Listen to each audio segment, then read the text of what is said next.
Assalamualaikum warahmatullahi wabarakatuh.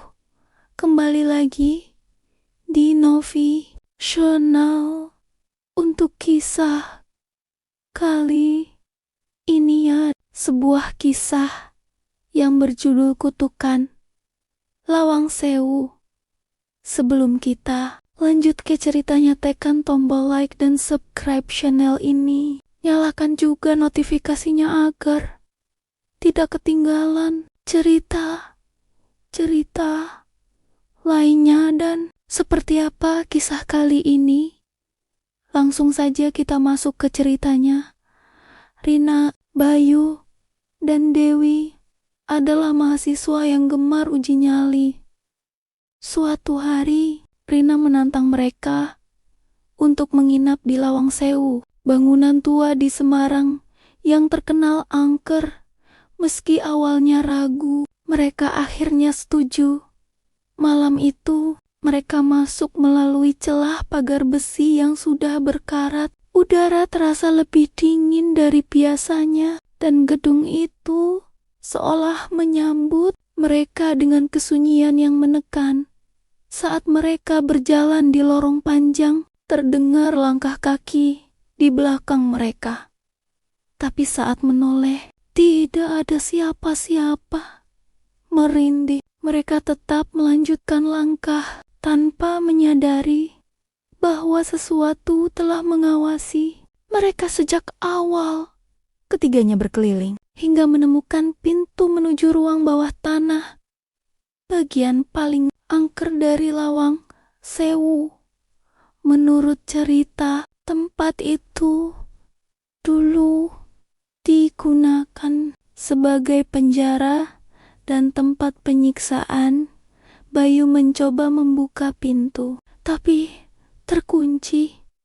Saat Rina mengarahkan senter ke gagang pintu, tiba-tiba pintu itu terbuka sendiri. Dewi mulai merasa ada yang tidak beres, tapi Rina bersikeras masuk.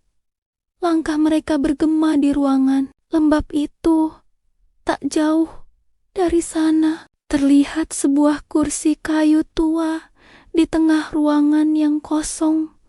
Tiba-tiba, suara lirih terdengar, "Pergi, atau kalian akan menjadi bagian dari kami." Ketiganya terpaku.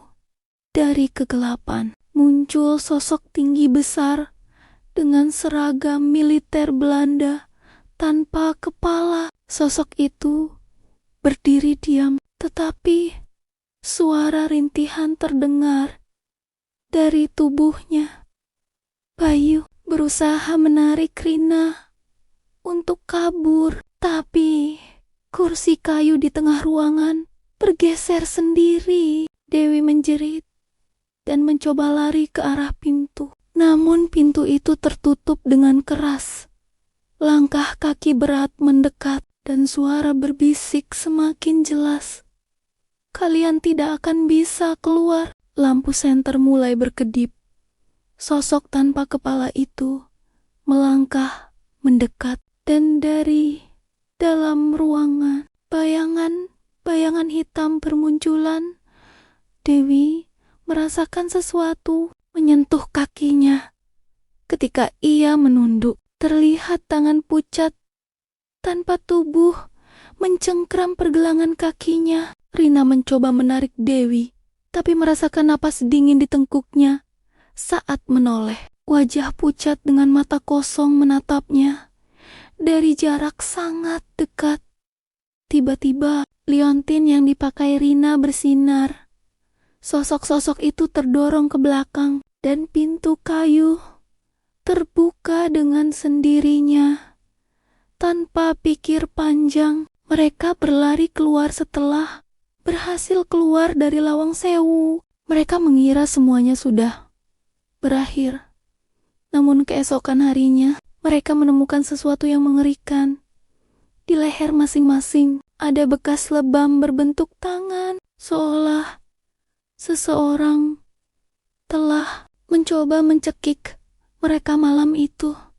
Mereka juga mulai mengalami kejadian aneh. Bayu sering mendengar langkah kaki di kamarnya. Dewi merasa ada yang mengawasinya saat tidur, dan Rina mulai melihat sosok hitam di cermin. Mereka belum benar-benar lepas dari kutukan Lawang Sewu. Cerita pun bersambung.